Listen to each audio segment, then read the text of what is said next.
right, 3.3, we're going to be evaluating limits analytically.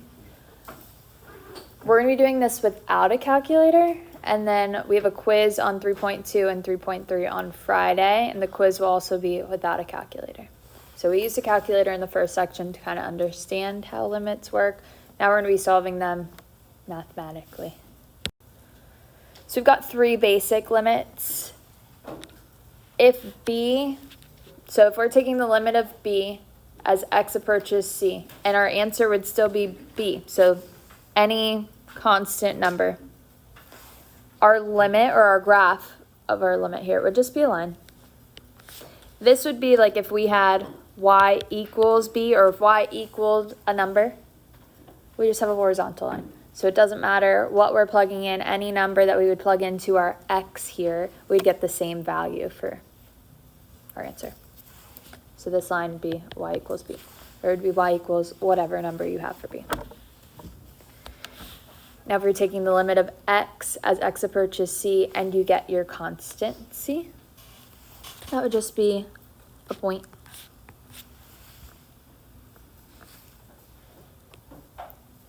But just for kind of like a helpful reminder, the common limit that we'll see is going to be the limit as x approaches 0 of 1 over x.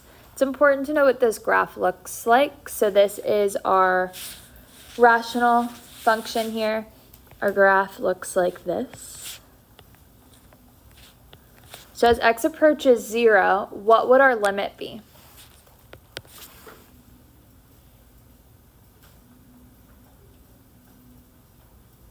What would our limit be here? Does not exist. But if we split it up and we said the limit as x approaches 0 of 1 over x in the positive direction, so we're talking about coming from the right side, what would our limit be? Positive infinity. Or if we said as the limit as 1 over x as x approaches 0 from the negative direction, so we're talking about the left side here. So as we approach 0 from the left side, what would our limit be? Negative infinity. Awesome. So limits can sometimes be like this daunting thing. It's like the introduction to calculus, and calculus sometimes can just seem hard, but limits are really kind of just like solving. We're describing how the graph looks, so it's kind of like solving, except if we had a hole, we'd just figure out what value our hole would be at. So there's really not a lot to limit. It's kind of, again, just like solving. Think about solving with just regular numbers. It's telling you what you want to plug into x. So here, for a, I don't have an x to plug anything into. So if I don't have an x and it's just a constant number, what would our limit of 4 as x approaches 3 be? 4. Awesome. This would be one of those just straight line graphs. The limit of x as x approaches negative 5. Negative 5. Perfect. We'd plug in negative 5, get negative 5. And the limit of x cubed as x approaches 2 would be what? 8. Awesome. So we have some properties of limits. Most of the time it's not helpful to use your properties, but it is good to know that you can use these. So if I was multiplying my function by a number, a constant number out front, we can take that out and find b times the limit as x approaches c of f of x. So you can find your limit and then multiply it by that constant.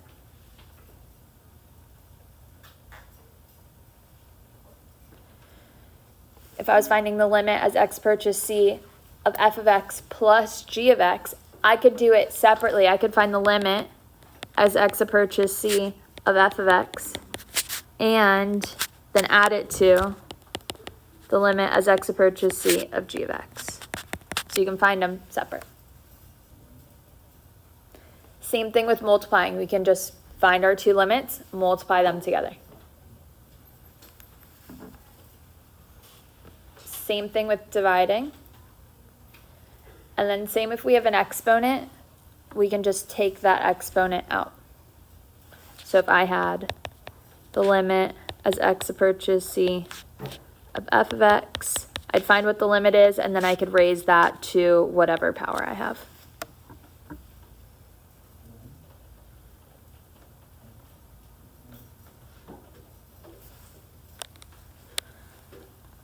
A couple other helpful things to know as we start to do some examples in this section. If I had, let's say, a to the power of n times a to the power of m, if I'm multiplying with the same base, what do I do to the exponents?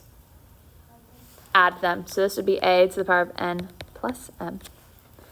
Or if I had a to the power of n to the power of m, if I have a power raised to a power, what do I do to the exponents? Multiply them. So a to the power of n times m. Right, in example 2, we're going to find the limit. I'm going to show you how we would apply the properties. I wouldn't expect you to solve this using the properties because we can solve this just using direct substitution, which we'll talk about in the next page. But if we were going to apply the properties, we could do it this way. We could say the limit as x approaches 2. So we'd take our first term of x cubed, and then minus, we can find the limit as x approaches 2 of 2x, and then plus the limit as x approaches 2 of 7. Which with the first one, we could find the limit of x as x approaches 2. Find the limit first and then cube it. Minus, in the second one, we're multiplying our two terms together. So I can just multiply the limit as x approaches 2 of 2 times the limit as x approaches 2 of x.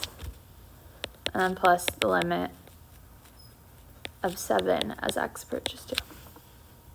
So again, I would not expect you to solve it this way. This is just applying our limits.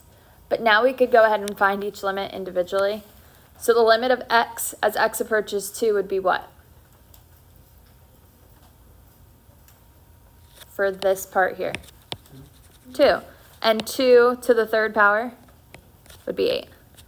Minus the limit of 2 as x approaches 2. What would that be? 2. And the limit of x as x approaches 2 would be also 2. So 2 times 2 would be 4. And then the limit of 7 as x approaches 2 would be 7. So 8 minus 4 would be 4, plus 7 is 11. Or how we are going to be solving this is we can just take our 2 and plug it into the x's. So we would have 2 cubed minus 2 times 2 plus 7. So 8 minus 4 plus 7 would be 11.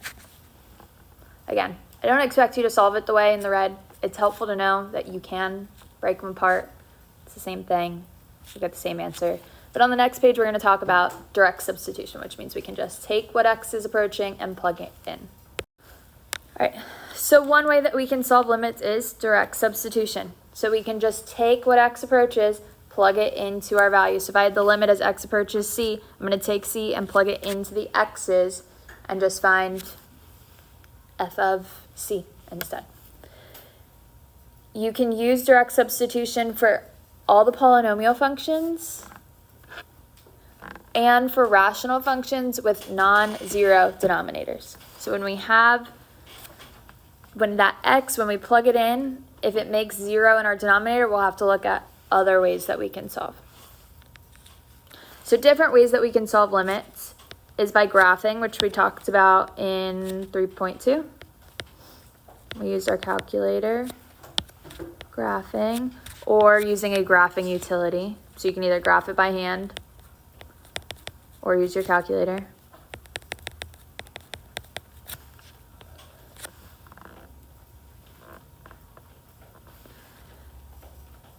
You can divide out the common factors.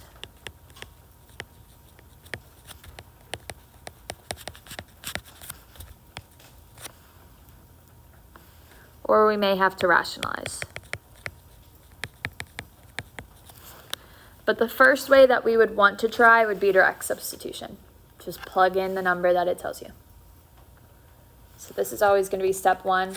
If direct substitution doesn't work, you can go to graphing, divide out the common factors, or rationalize. Example 3, we're going to find each limit. So here we're just going to use direct substitution. Let's take our x, as what x is approaching, and plug it in. So we have 4 times 3 minus 1.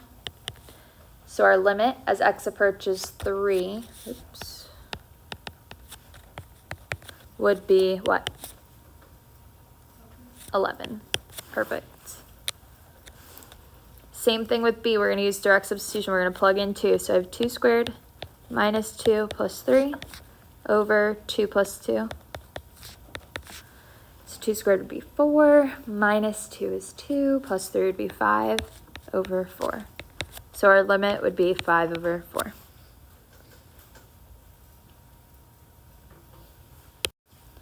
All right, for c, same thing. We're going to plug in 1. So I have 4 times 1 squared plus 1 over 1 minus 3. So that would give us 5 over negative 2. So our limit would be negative 5 over 2.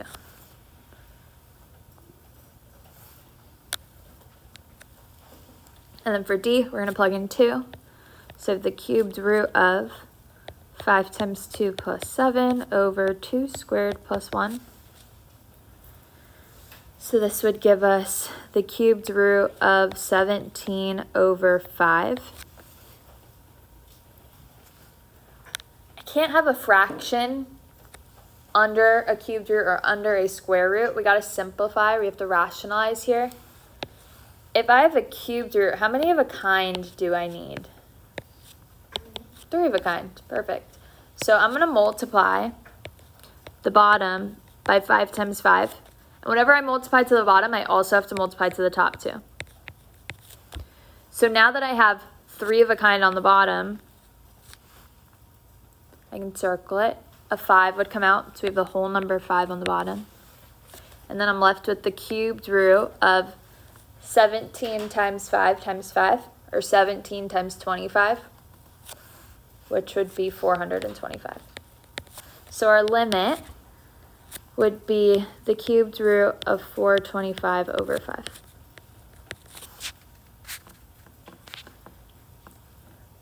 So you don't want to leave a square root or a cubed root in your denominator, and you don't want to leave a fraction under a square root, so you have to rationalize. Okay. Same thing if we were taking the limit with a radical.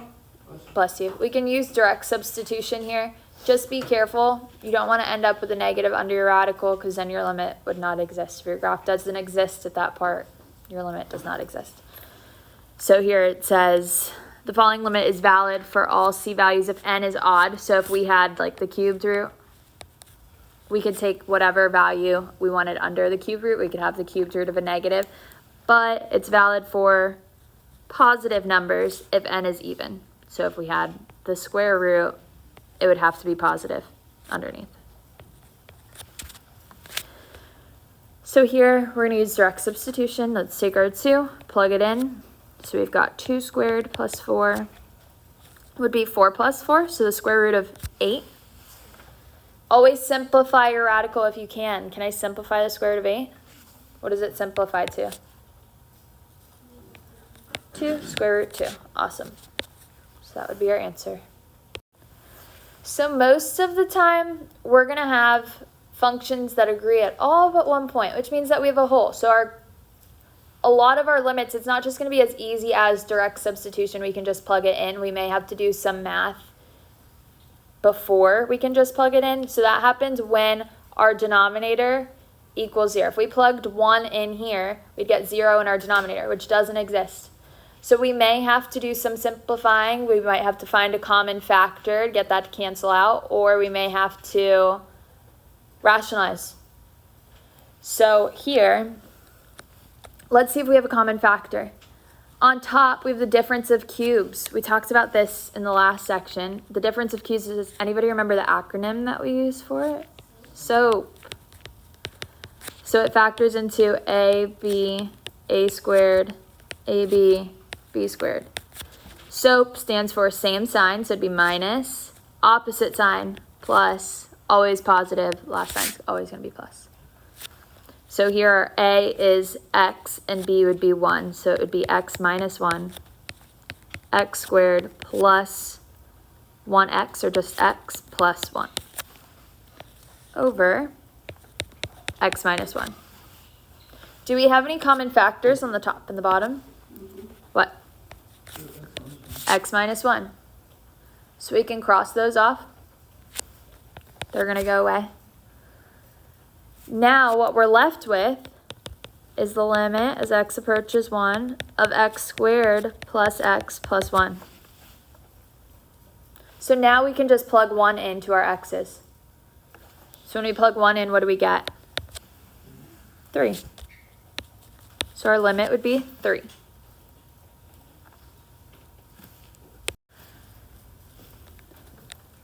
So the limit as x approaches 1 of x cubed minus 1 over x minus 1 is the same. It's the same graph almost as x squared plus x plus 1, with the exception of when we have the rational function, we had a hole.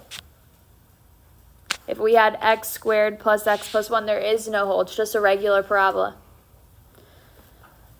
But we can still take the limit, even though our graph doesn't exist at 1, we can still take the limit. So we just have to find out where that hole is and then plug in our x value. So let's do B. So here if I plug in 2, I'm going to get 0 in the denominator. So I can't just use direct substitution. I got to do some simplifying beforehand. Does our numerator factor into what? X plus 2, x minus 2. Awesome. And then our denominator is x minus 2. Do we have a common factor? Yep. X minus 2. So we're just left with x plus 2. So now I can just take 2, plug it into the x. So what would our limit be? 4. Perfect. 2 plus 2 would be 4.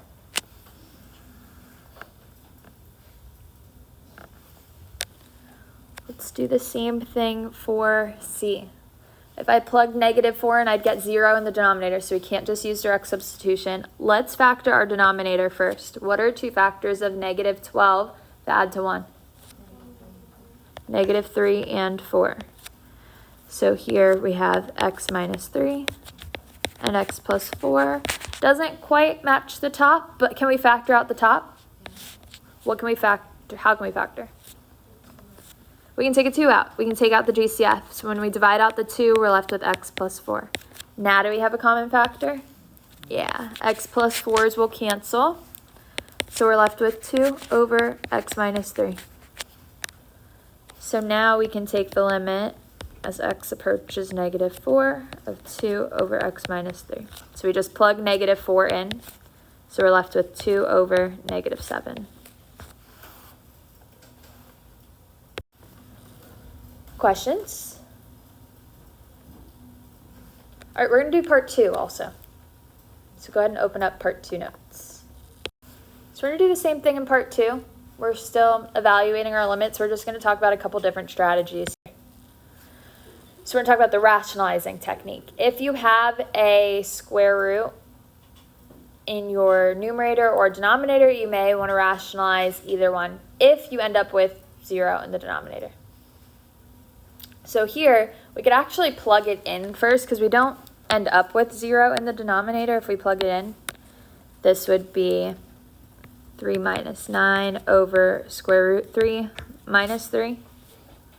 So -6 over square root 3 minus 3. But in our answer, we can't leave a square root in the denominator, so we'd have to rationalize here.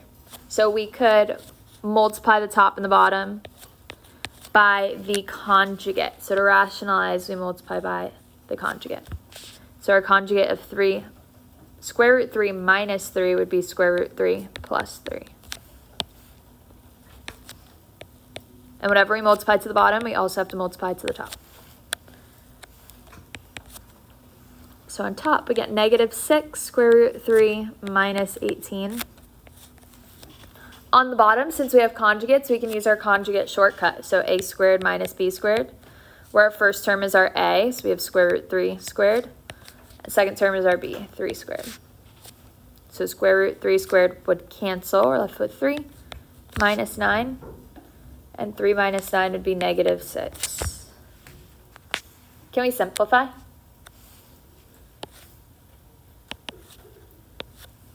If all three whole numbers are divisible by the same thing, we can simplify. So we're going to divide all of them by negative 6.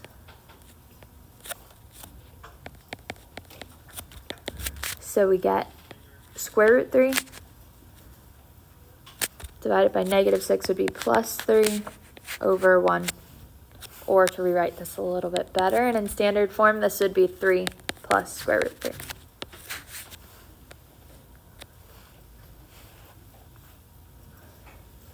You could also rationalize in the beginning. So, or we could multiply by square root x plus 3 times square root x plus 3. You'll end up with the same answer. It'll be about the same amount of work too. So you can do it either way. You just can't leave a square root in your denominator. So that's why we have to rationalize.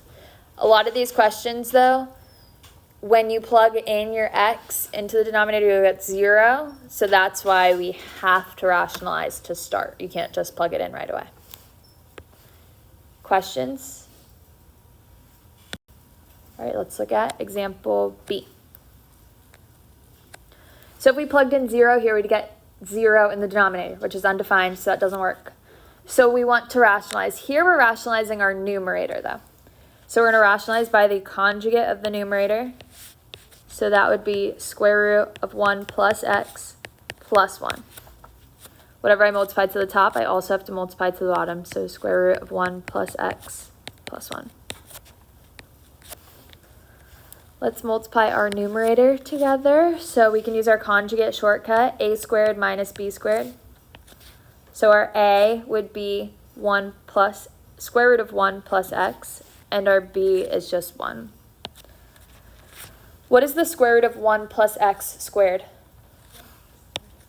1 plus x, awesome. Minus 1 squared would be 1. Over. On the bottom, I'm not going to distribute. I'm going to leave it separated. You can distribute, but when you do this, some things will cancel out. So I would say kind of don't distribute it yet. Leave it as its separate factors. See if you get a factor to cancel out. So we have x times the square root of 1 plus x plus 1. Do we see anything that will cancel, anything simplify?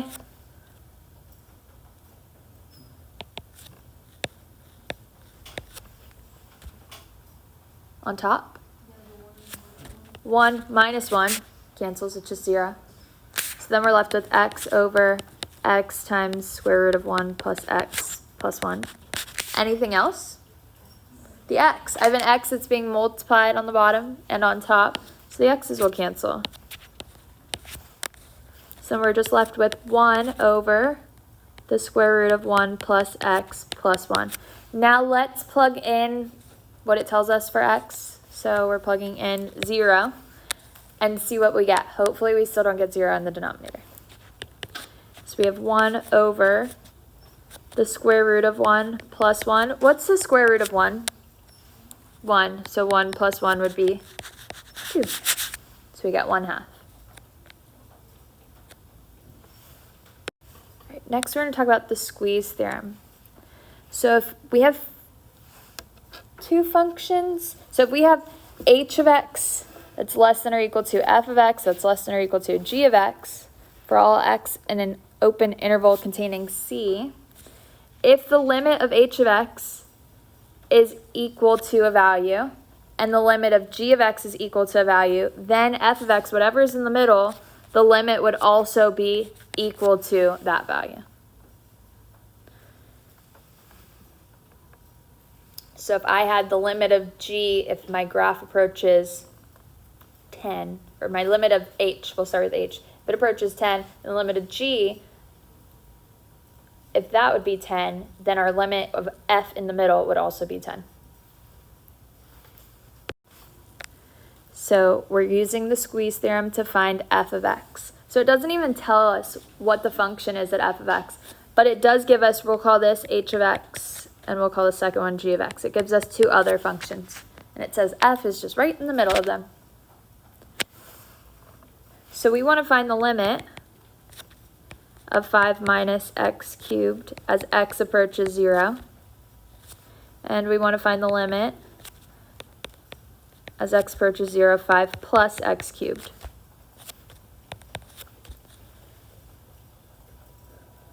So the limit as x approaches 0, 5 minus x cubed would be what?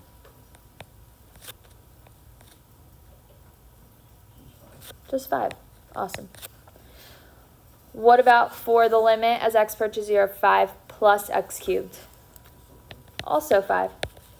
And since f of x is in between those, what would our limit as x approaches 0 of f of x be?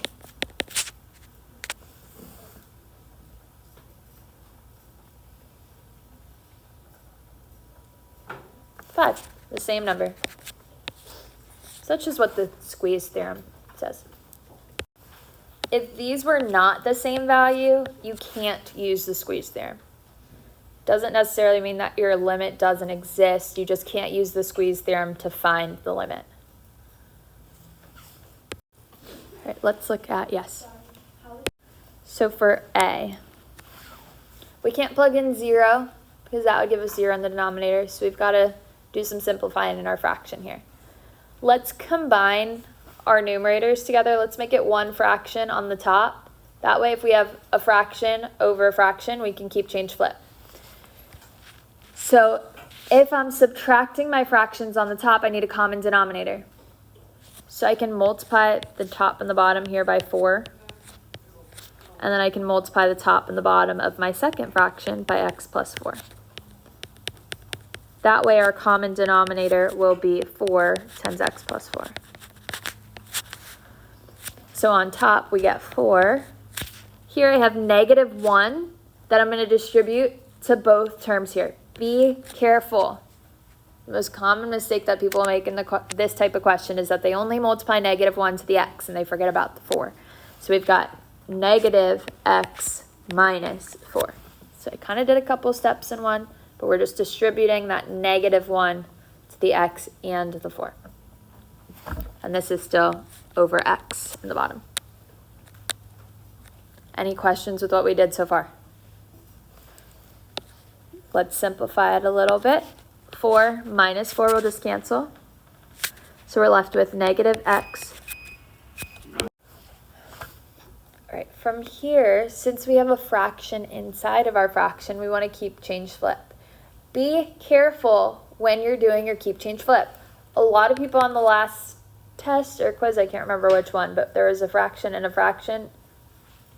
You messed up the keep, change, flip. So we have to be careful. In the denominator, we have x, which is kind of like a whole number. It'd be x over 1. So when I keep the numerator, change to multiplication, and flip the denominator, it's going to flip to 1 over x.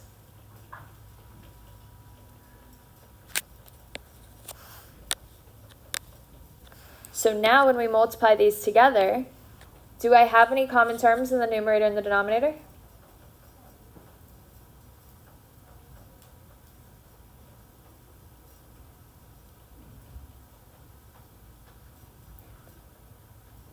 The x. So the x will cancel. So we're left with negative 1 over 4 times x plus 4. Now let's plug in what x approaches. So we're plugging in 0. So we got negative 1 over 4 times 0 plus 4. So we get negative 1 over 16. So that would be our answer. All right, for B.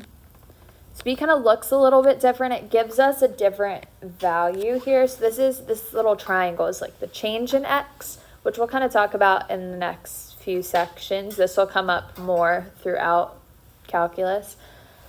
But the change in x, or you can call it delta x, or sometimes I'll just abbreviate it and call it dx. But it's just a different variable. We could have picked z if we wanted to, but we're just going to solve it the same way. But here we've got two different variables. x and delta x are two different numbers. They're two different variables, two different values. So they're not the same thing. You can't combine them together. So just keep that in mind. We can't just plug 0 into our delta x here because we'd get 0 in the denominator. So let's do some simplifying. On top, I'm going to square my first term. So we get x squared plus, if you need to, write it twice and FOIL it out, but we will get 2x times dx plus dx squared minus x squared over dx. Anything cancel? Anything simplify? What are we thinking? The x squared minus x squared will cancel. So then on top, we have 2x times dx plus dx squared over dx.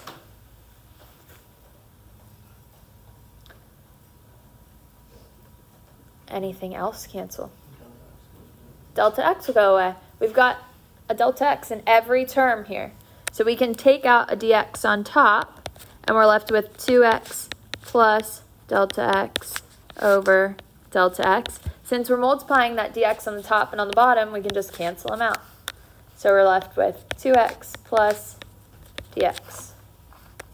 Now we're plugging in 0 just into our delta x, not into normal x. So this would be 2x plus 0, which would just be 2x. So our answer here is 2x. All right, example 4, last one. So given the position function s of t equals negative 16 t squared plus 500, which gives the height in feet of an object that has fallen for t seconds from a height of 500 feet, the velocity at t equals a seconds is given by our limit here. If a construction worker drops a wrench from a height of 500 feet, how fast will the wrench be falling after 2 seconds? So we're gonna, what do you think we would do here? I don't want to give away the answer, but what do you think we do?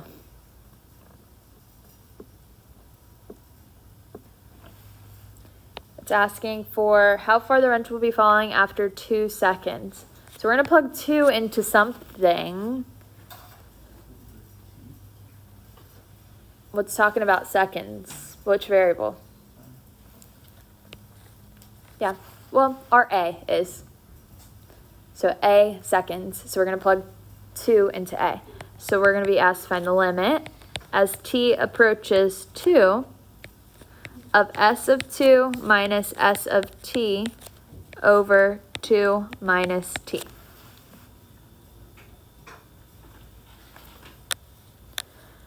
So when we plug in, we're going to use our formula here. We plug things in. Let's find s of 2 first. So this would be negative 16 times 2 squared plus 500. Actually, I think I'm just going to leave it like this, and hopefully things will cancel. So I'm just going to plug this right into our s of 2. So negative 16 times 2 squared plus 500. And then we have minus s of t, which is just our regular function here. We're not plugging in anything into the t. We're just leaving t as t. So minus negative 16 t squared plus 500 over 2 minus t.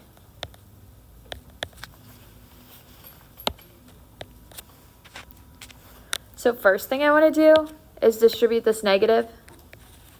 So it's going to change it to be a plus 16t squared and minus 500. Anything cancel? What? The 500s. 500 minus 500 will cancel. So now we're left with, now I'll do this math. So 2 squared would be 4. 4 times negative 16 is negative 64. Plus 16t squared over 2 minus t. Our goal here is to see if we get things to cancel. So ideally, we want to see if our numerator is going to factor into a 2 minus t. How can we factor our numerator? What do we think?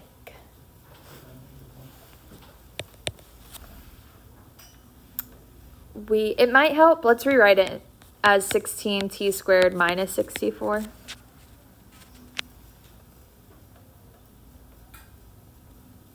Any ideas, Bella?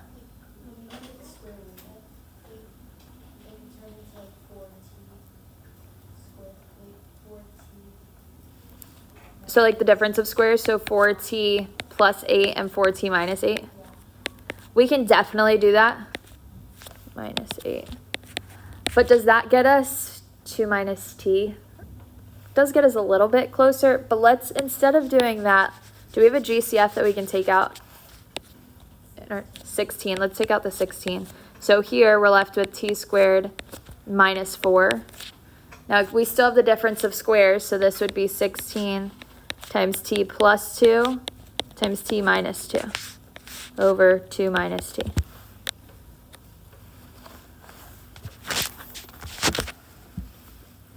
So we almost have the same thing, but t minus 2 and 2 minus t are different. They're not the same, so we can't just cancel them out, but can we make them be the same thing? How? We can take out a negative. Let's take out a negative from our denominator. So we're going to make it negative.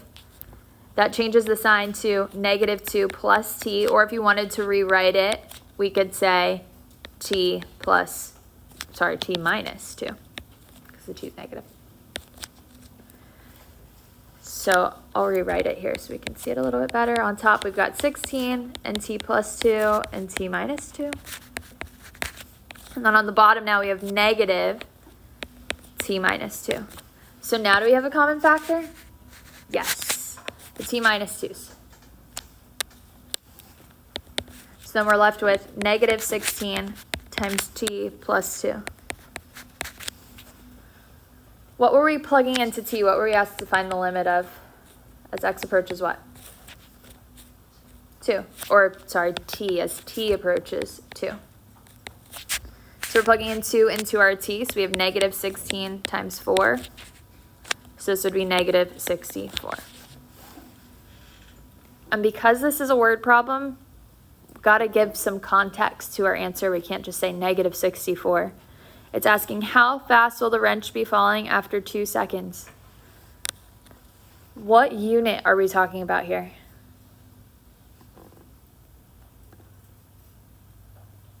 Go back to the question. What? Velocity. We're talking about the velocity, but velocity is just like how fast is it going? But like if you're driving a car, is it miles per hour? Go back to the question. What are we talking about? Feet per second. Awesome. Feet per second. So if this was a test or a quiz and you had a word problem, make sure you put the unit with it.